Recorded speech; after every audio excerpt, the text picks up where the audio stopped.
2 എഞ്ചിനും work ചെയ്തില്ല.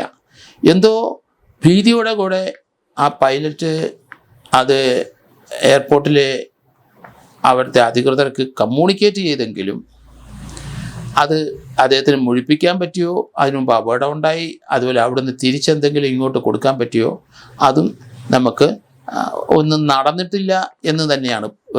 തിരിച്ചൊരു communication കൊടുക്കുന്നതിന് മുമ്പ് അപകടത്തിലേക്ക് പോയി എന്നാണ് വരുന്ന വാർത്തകൾ. ഇതിനകത്ത് ഈ പാകിസ്ഥാനുമായിട്ടുള്ള നമ്മുടെ ആ യുദ്ധത്തിന് ശേഷം, അതിന് ശേഷമാണ് ഈ അപകടം ഉണ്ടാകുന്നത്. ഒരു വളരെ പ്രത്യേകതയാണത്.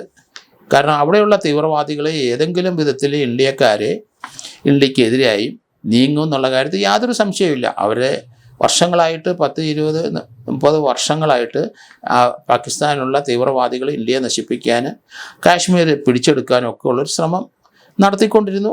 വളരെയധികം ഇന്ത്യക്കാരുടെ ജീവൻ അപകടത്തിൽ പോയി. അതുപോലെ തീവ്രവാദികളെ ഒത്തിരി പേരെ നമ്മൾ നശിപ്പിക്കുകയൊക്കെ ചെയ്ത് ചരിത്രം അവിടെ കിടക്കുകയാണ്.